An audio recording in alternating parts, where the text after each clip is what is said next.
हमारी संस्कृति, हमारे संस्कार सदा रहे हमारे साथ। भारत के महान ग्रंथों और काव्यों का संपूर्ण संकलन। सब्सक्राइब करें तिलक। कई तरीके की एलईडी लाइट्स आपके घर और ऑफिस के लिए। GR LED lights, make India bright.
राक्षस, ना तो तूने युद्ध की घोषणा की और ना ही आक्रमण की चेतावनी दी। अरे ये तो सरासर कायरता है, कायरता। और कायर कभी युद्ध नहीं जीतते।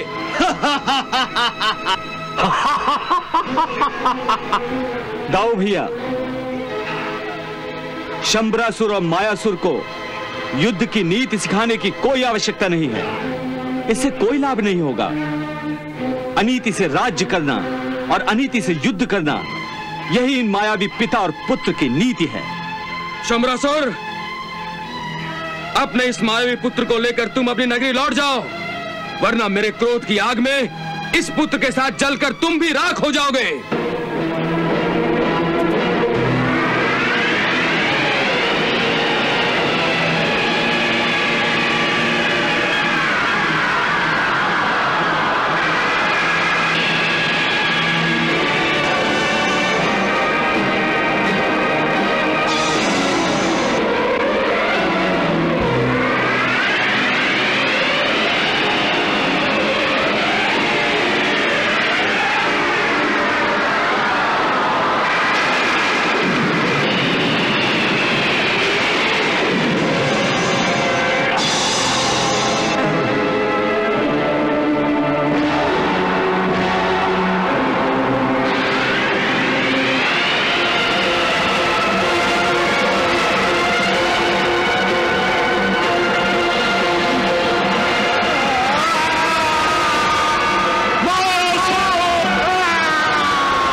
आपके सामने आपके पुत्र का वध होता है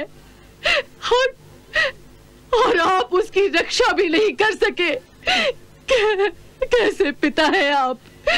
कैसे पिता है आप? मायावती, ये शंबरासुर प्रतिज्ञा करता है किस प्रकार कृष्ण ने मेरे पुत्र को मुझसे छीना है, उसी प्रकार कृष्ण के पुत्र को मैं छीनूंगा। हटो। लाओ लाओ लाओ लाओ। अरे ले क्या कर रहे हैं? अरे मैं इसका पिता हूँ, कम से कम पहले मुझे तो देखने दीजिए। कन्हैया, मैं तुमसे बड़ा हूँ ना, पहले मैं देखूंगा, बाद में तुम देखना। हाँ? अरे रे रे रे रे मेरा भतीजा। प्रद्युम्न के जन्म की खुशी और किससे होगी? कौन कर रहा है उनके जन्म की प्रतीक्षा? वही देवी, वही जो प्रद्युम्न के मृत्यु की प्रतीक्षा कर रहे हैं, श्री कृष्ण और श्री कृष्ण के पुत्र के शत्रु शंबरासुर और मायावती। जरा उन्हें भी ये समाचार दे आऊं। नारायण नारायण।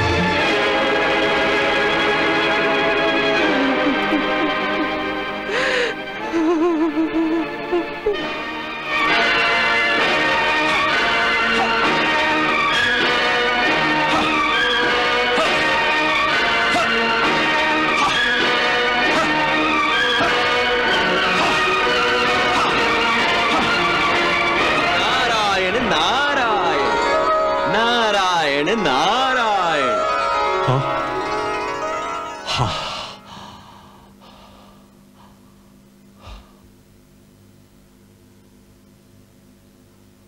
प्रणाम मुनिवर। प्रणाम मुनिवर। पुत्र के वध का वियोग संसार में माता पिता के लिए सबसे बड़ी विडंबना होती है। हाँ मुनिवर, इस दुख का भार तो एक माँ से उठाए नहीं उठता। एक बाप की तो आत्मा तक इस असहनीय दुख के भार से बोझिल हो जाती है मुनिवर। परंतु मायासुर के अस्त्र शस्त्रों पर आंसू बहाने से क्या होगा? तुम दोनों के सीने में दुख के जो दाग लगे हैं वो आंसुओं से थोड़े ही ना धुल जाएंगे। नहीं मुनिवर नहीं, हमारे पुत्र वियोग में लगे हुए ये दाग न तो हम मिटाना चाहते हैं और न ही धोना चाहते हैं। देवर्षि, अब छोड़िए हमारे दुखों और सुखों की कहानी। आप तो त्रिलोक में संचार करते हैं, कोई विशेष समाचार ही होगा जो आप हमें सुनाने आए हैं। नारायण नारायण। मैं तो विडंबना देखकर यहां चला आया हूं कि आपके इस राजमहल में ये शोक सभागृह बना रखा है और उधर श्री कृष्ण के राजमहल में आनंद उत्सव मनाया जा रहा है। आनंद उत्सव मनाया जा रहा है? परंतु किस खुशी में मुनिवर? क्या कृष्ण ने किसी युद्ध में विजय पाई है? नहीं दैत्यराज नहीं। नारायण नारायण। फिर किस लिए द्वारिका में आनंद उत्सव मनाया जा रहा है मुनिवर? हमारे धैर्य की परीक्षा मत लीजिए, अति शीघ्र बताइए क्या समाचार है। श्री कृष्ण की पत्नी देवी रुक्मणी के यहाँ एक तेजस्वी पुत्र ने जन्म लिया है। अच्छा, तो ये बात है न ये शुभ समाचार? नारायण नारायण। निसंदेह मुनिवर शुभ समाचार है ये। इसी दिन की तो प्रतीक्षा थी मुझे। शंबरासुर, ये शुभ समाचार सुनकर तुम्हें भी आनंद हुआ? इससे तुम्हारे विशाल हृदय का परिचय मिलता है।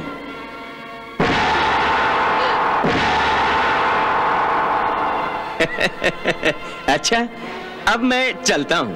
नारायण नारायण। नारायण नारायण।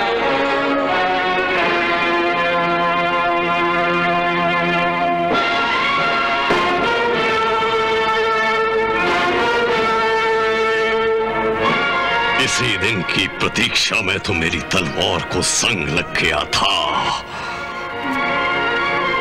परंतु अब मैं इस तलवार को धार लगाऊंगा। हाँ, अवश्य लगाऊंगा, परंतु जल छिड़क कर नहीं, कृष्ण पुत्र का रक्त छिड़क कर।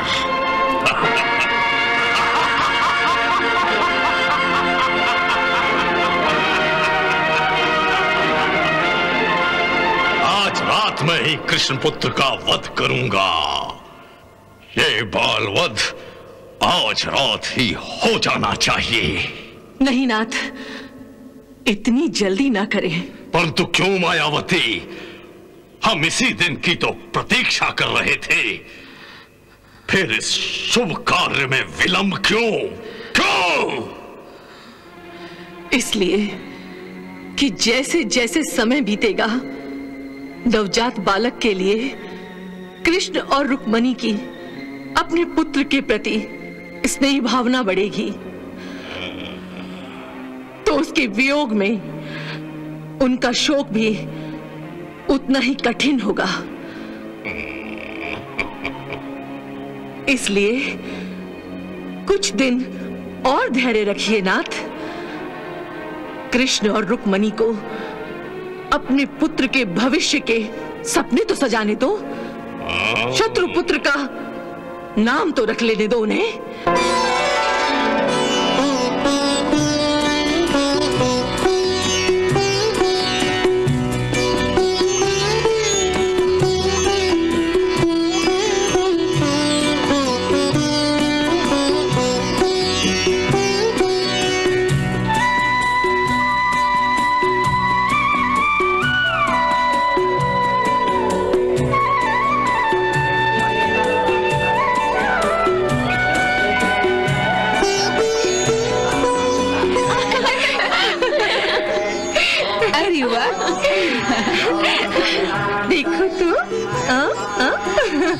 सत्यभामा, क्या कर रही हो? क्यों परेशान कर रही हो इसे? अरे वाह दीदी, नामकरण किसका है? हमारे पुत्र का। और वो इस तरह सो रहा है, ये क्या ठीक है? हाँ दीदी, सत्यभामा ठीक ही तो कह रही है। क्या सुभद्रा? बिल्कुल ठीक। मेरे भतीजे को भी तो पता चलना चाहिए कि उसका नामकरण होने वाला है। सुभद्रा।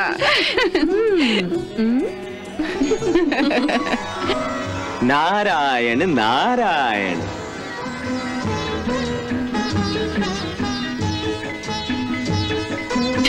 अरे अरे, हाँ? दीदी देखो, मेरा पुत्र मुस्कुरा रहा है। हाँ, वो कह रहा है कि मैं आप तीनों के पक्ष का हूँ। गुरुदेव, मेरे पुत्र का नामकरण क्या करेंगे?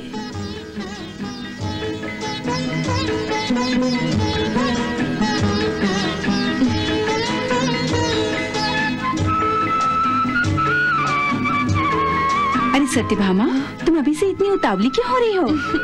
भाभी, पहले गुरुदेव बच्चे की जन्म कुंडली बनाएंगे, उसके बाद उसका भविष्य कहेंगे, बाद में नामकरण होगा। सुभद्रा, तुमने तो पूरी जानकारी पहले से हासिल कर ली है। हाँ हाँ, वो भी तो अपने आने वाले पुत्र की प्रतीक्षा जो कर रही है। देखिए गुरुदेव, मेरा पुत्र रोने लगा। हाँ गुरुदेव, वो अपने भविष्य को जानने के लिए अधीर हो रहा है। मैं भविष्य ही सुनाने जा रहा हूँ। अपने पुत्र का भविष्य तो मैं जानती हूँ प्रभु। अब तो कुछ ही दिनों का साथ है मेरे और मेरे पुत्र का। हम दोनों के भविष्य में वियोग ही लिखा है। ये वियोग विश्व के कल्याण के लिए होगा देवी। हाँ, लेकिन उसके लिए एक पुत्र को माँ की गोद से छीन लेना क्या आवश्यक है प्रभु? यही तो विधि का विधान है देवी। कन्हैया, तुम्हारा ध्यान कहाँ है? गुरुदेव मेरे भतीजे का भविष्य बताने जा रहे हैं। श्री कृष्ण और रुक्मणी का ये पुत्र महावीर होगा, परम प्रतापी होगा, असुरों का काल होगा। ये पुत्र धर्म की रक्षा करेगा, सूर्य देवता जैसा तेजस्वी होगा, यादवों के कुल का नाम रोशन करेगा। प्रभु, सच्चाई तो गुरुदेव बता नहीं रहे। क्या इसके पीछे आप ही की प्रेरणा है? गुरुदेव, हमारा पुत्र तेजस्वी होगा, ये सुनकर परम संतोष हुआ। परंतु हमारे पुत्र का नाम क्या होगा? आपका ये पुत्र दूसरों के मन को मोह लेगा। इसे जो भी देखेगा उसका मन प्रफुल्ल हो उठेगा। इसीलिए इसका नामकरण हम करते हैं प्रद्युम्न। प्रद्युम्न, प्रद्युम्न, प्रद्युम्न, प्रद्युम्न, प्रद्युम्न। वाह कन्हैया, प्रद्युम्न बहुत अच्छा नाम है। प्रद्युम्न अच्छा नाम है।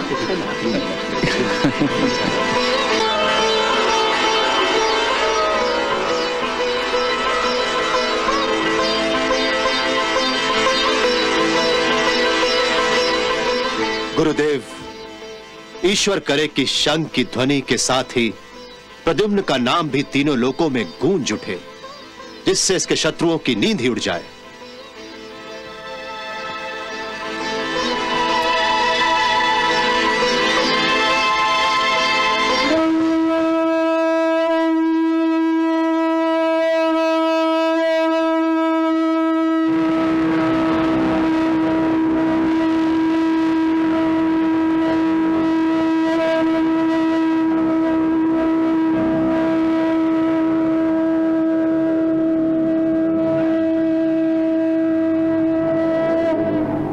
ये शंख ध्वनि तो द्वारिका से आ रही है। आज कृष्ण पुत्र के जन्म का छठा दिन है। अवश्य ही उसका नामकरण हो रहा होगा। मरने वाले का नामकरण। मरने वाले का नामकरण।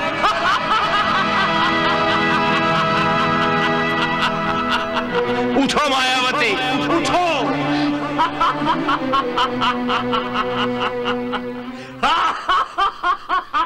ये आज आप सवेरे सवेरे इतने प्रसन्न क्यों हो रहे हैं? मायासुर के वध के बाद तो आप मुस्कुराना भी भूल गए थे, परंतु इस समय आप ठहाके लगा रहे हैं। मेरे कानों ने जो शंख ध्वनि सुनी है, यदि आप भी सुन सकती तो आपका मन भी खुशी से नाच उठता। आप भी मेरी तरह ठहाके लगाती।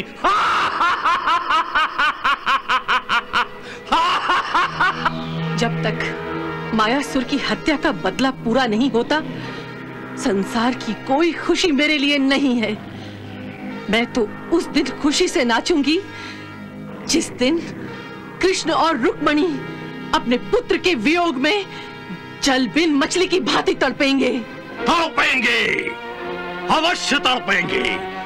मैं उन्हें तड़पाऊंगा। द्वारिका के राजमहल से आने वाली ये शंख ध्वनि, जिसे तुम नहीं सुन पा रही हो, मुझे कृष्ण पुत्र के हरण का निमंत्रण दे रही है। आज कृष्ण और रुक्मिणी अपने पुत्र का नामकरण कर रहे हैं, शंख बजा रहे हैं, खुशियां मना रहे हैं। परंतु कल वो छाती पीटेंगे जब मैं उनके कलेजे के टुकड़े को उनसे छीन लूंगा। कलेजे का टुकड़ा तो क्या, मेरा बस चले तो उनके कलेजे ही चबा डालूं। मेरे लाडले के रक्त से उन्होंने हाथ धोए हैं। मेरे बेटे के खून को रणभूमि की मिट्टी में मिलाया है। काश मैं अभी उनके महल में जाकर जन्म उत्सव को मरणोत्सव में बदल सकती, खुशियों से भरी सभा को शोक सभा में बदल सकती। काश इतनी मायावी शक्ति मेरे पास होती। मायावी शक्ति तो आपके पास है मायावती।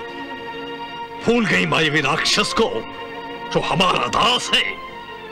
वो जो चाहे रूप धारण कर सकता है।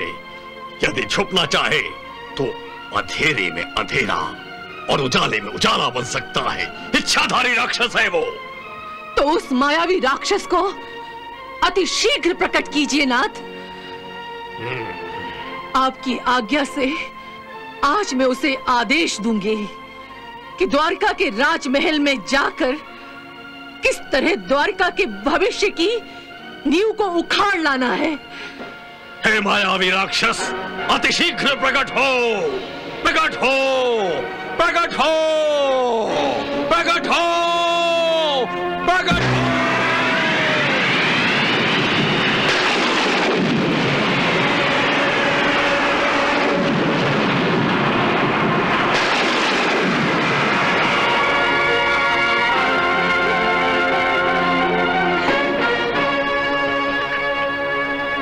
हे सुरेश्वर, मेरा प्रणाम स्वीकार हो।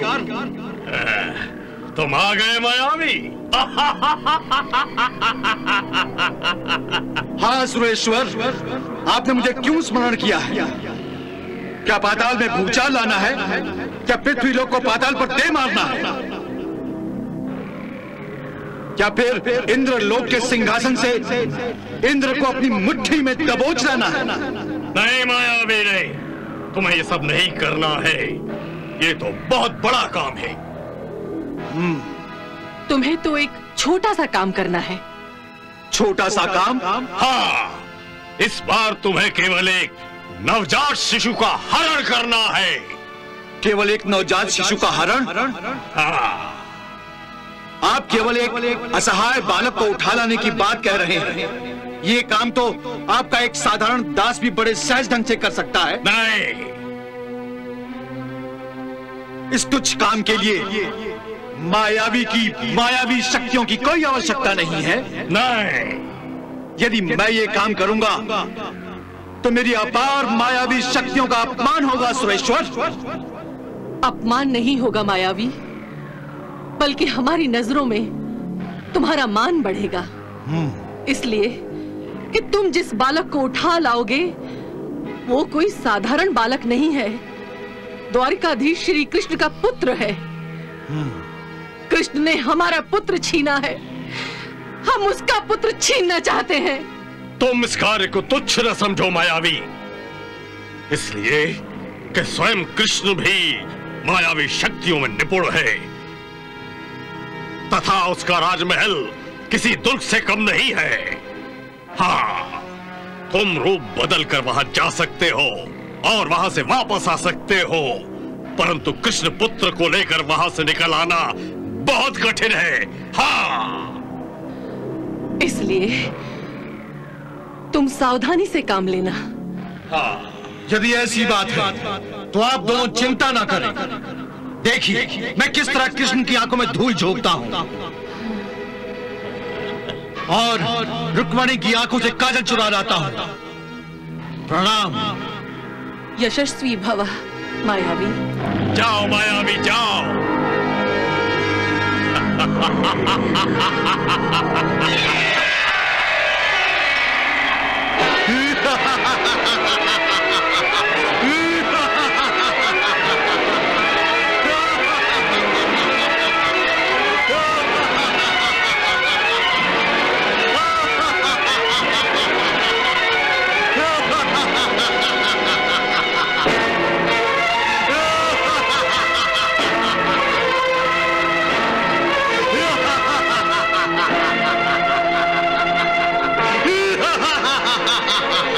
तो द्वारिकाधीश इस तुच्छ नगरी के राजा हैं। यदि महाराज संबरासुर ने आज्ञा दी होती तो मैं प्रद्युम्न के साथ साथ इस नगरी को भी अपनी हथेली पर उठा लाता। कृष्ण की द्वारिका तो मेरी हथेली से भी छोटी है।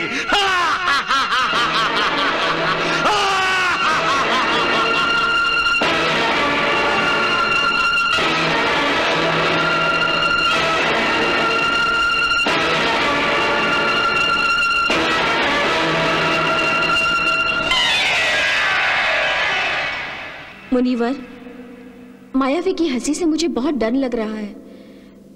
कहीं वो दुष्ट प्रद्युम्न को कष्ट तो नहीं देगा? देवी रति, आप क्यों चिंता करती हैं? ये मायावी राक्षस विधि के विधान को नहीं बदल सकता। आप तो जानते ही हैं कि शम्रासुर का वध करने के लिए ही प्रद्युम्न ने जन्म लिया है। इसलिए प्रद्युम्न का ये असुर तो क्या, स्वयं शम्रासुर भी कुछ नहीं बिगाड़ सकता। जानती हूँ, पर ना जाने क्यों मन घबरा रहा है। निश्चिंत रहो देवी, निश्चिंत रहो। जिस घर में स्वयं श्री कृष्ण, बलराम, अर्जुन जैसे महावीर हो, वहां ये दानव अपनी मृत्यु देखने के अतिरिक्त और कुछ भी नहीं कर सकता। ईश्वर करे आपका कथन सत्य हो। नारायण नारायण।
अरे हाँ, अपना प्रद्युम्न होगा।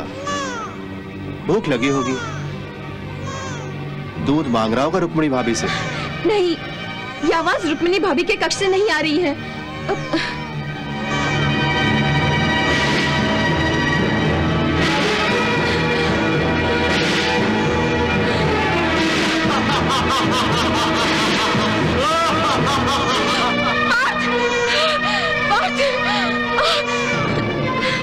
सुनिए, कोई राक्षस प्रद्युम्न को लेकर आकाश में उड़ा जा रहा है। क्या कह रहे हो सुभद्रा?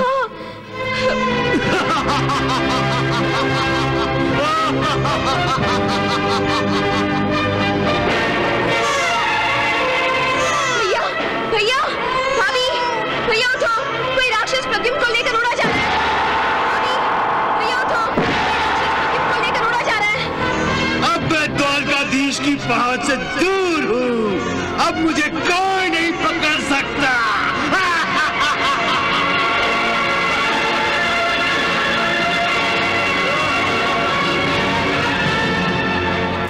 रुक जाओ केशव, ये छोटा सा काम मुझे करने दो केशव।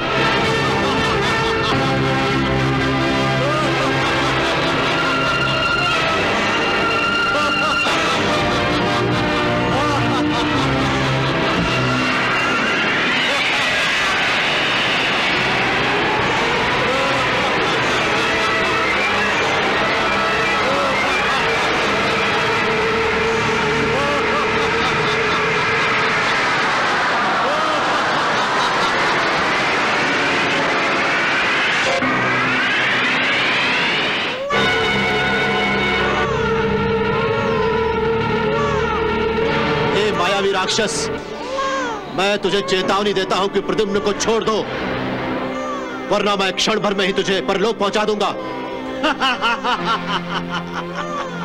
अरे तू क्या मुझे परलोक पहुंचाएगा? ये ले।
मेरा बच्चा, मेरा बच्चा, मेरा बच्चा। अरे अरे ये क्या, आपकी आंखों में आंसू? ये आंसू नहीं है भगवान, ममता की वो गंगा है जिसमें आई हुई आंसुओं के बाढ़ को मैं सबके सामने न जाने कब से रोके हुए थी। परंतु आप ये क्यों भूल रही हैं कि आप कोई साधारण मां नहीं हैं, आप जगत माता हैं, देवी हैं, और देवियों को इस तरह रोना शोभा नहीं देता। स्त्री की सबसे बड़ी शोभा ही उसकी ममता होती है भगवान। ममता से बढ़कर तो इस संसार में और कोई भावना नहीं है। देवी होकर भी मैं कैसे भूल सकती हूँ कि मैं एक स्त्री हूँ, स्त्री जिसके आंगन में ममता खेलती है। और हर एक स्त्री ममता के सामने विवश हो जाती है। मैं भी ममता के सामने विवश हूँ, क्योंकि इस समय मैं मनुष्य अवतार में हूँ। मुझे देखकर खुशी है कि एक देवी ममता के बोझ तले दबी जा रही है। ममता बोझ नहीं होती है भगवान। स्त्री को यदि 100 पुत्र भी हो जाए ना, फिर भी वो उन सब का बोझ सहकर भी खुशी रहेगी। आप शायद इस भावना को इसलिए नहीं समझ पा रहे हैं क्योंकि आप स्त्री नहीं हैं। देवी, आपकी ममता की इस भावना को देखकर जी तो चाहता है आपके आगे सर झुकाऊं। आपने ठीक ही कहा था कि ममता धर्म से बढ़कर आदरणीय भावना और कोई नहीं है। ममता की इसी भावना ने तो मुझे दुखी कर रखा है। आज प्रद्युम्न ने एक संकट से बचा है, कल को दूसरा संकट आ जाएगा। आप देवी हैं और देवी होने के नाते आप भली भांति जानती हैं कि प्रद्युम्न का जन्म क्यों हुआ है और उसके साथ भविष्य में क्या क्या घटनाएं घटने वाली हैं। इन्हीं घटनाओं की आशंका से तो मैं भयभीत और चिंतित हो जाती हूँ भगवान। देवी, चिंता मत कीजिए। चिंता चिता समान है जिसमें सारी खुशियां जलकर राख हो जाती हैं। और प्रद्युम्न के संबंध में तो आपकी चिंता अकारण है, क्योंकि जो भी होना है अच्छा ही होना है। कन्हैया,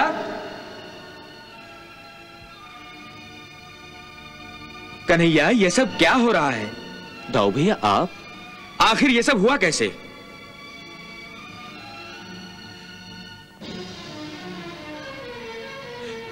मेरे भतीजे की सुरक्षा की तुम्हें बिल्कुल परवाह नहीं? और तुम रुक्मिणी, तुम भी प्रद्युम्न की तरफ ध्यान नहीं दे सकती? दाऊ भैया। क्या दाऊ भैया? उस दुष्ट का यहां तक पहुंचने का साहस हुआ कैसे, बताओ मुझे। जी वो हम लोग सो रहे थे और सो रहे थे? सोने का मतलब यह नहीं कि अपने पुत्र को भुलाकर सो। दाऊ भैया, वो मायावी राक्षस था। सब जागते होते फिर भी वो सबकी आंखों में धूल झोंक कर अंदर घुस आता। अरे वाह कन्हैया वाह, ऐसे कैसे घुसा था वो? तुम बोल रहे हो घुसा था? अब जाने भी दो दाऊ भैया, उस दुष्ट को उसके किए का दंड मिल गया है। कन्हैया, ऐसी लापरवाही से काम बिल्कुल नहीं चलेगा। अरे जिस शत्रु ने उस मायावी राक्षस को यहां भेजा था, इस असफलता के बाद वो चुप नहीं बैठेगा। अवश्य ही प्रद्युम्न का हरण करने की वो फिर से चेष्टा करेगा। कन्हैया,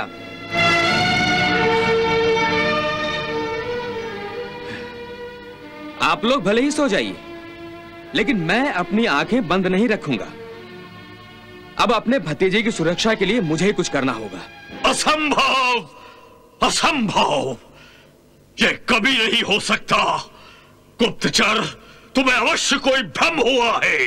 नहीं महाराज, मेरी सूचना बिल्कुल सत्य है। मायावी ने अपनी माया से कृष्ण पुत्र का हरण कर लिया था, परंतु क्या? परंतु महाराज, स्वयं कुंती पुत्र अर्जुन ने अपनी धनुर्विद्या से मायावी का मायाजाल तोड़कर उसकी हत्या कर दी। मुझे तो अब भी विश्वास नहीं होता गुप्तचर कि मायावी की हत्या हो गई है। परंतु महाराज, इस कटु सत्य की सत्यता को मानना ही पड़ेगा। यदि मायावी असफल हो गया तो इसका अर्थ यह नहीं है कि शंबरासुर असफल हो गया। कृष्णपुत्र का हरण होगा और अवश्य होगा। हाँ।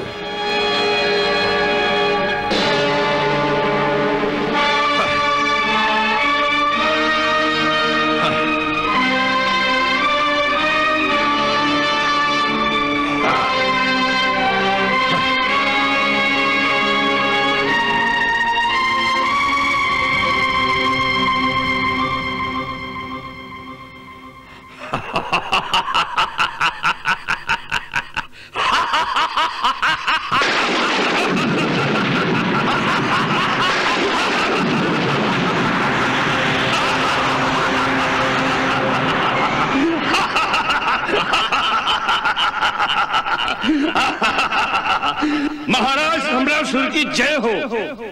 प्रलयासुर आपको प्रणाम करता है महाराज। विजयी भाव। क्या आज्ञा है महाराज? प्रलयासुर, तुम द्वारिका जाओ और वासुदेव कृष्ण के पुत्र का हरण कर मेरे पास आओ। जो आज्ञा असुरेश्वर।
बिहारी, सब कुशल तो है? जी स्वामी। रक्षकों, कड़ा पहरा दो, सतर्क रहना, रानियों की महल पर कड़ी नजर रखना। जी स्वामी।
प्रद्युम्न,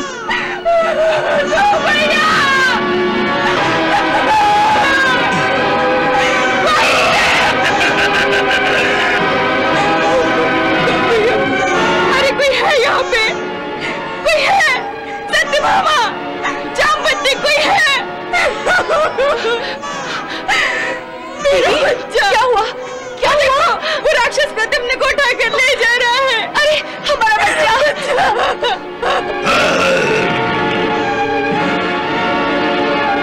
दीदी, दीदी, ये क्या हो गया? जामवंती, जामवंती, देखो राक्षस मेरे बच्चे को लेकर जा रहा है। द्वारकाधीश, दीदी। रुक जा दुष्ट, रुक जा।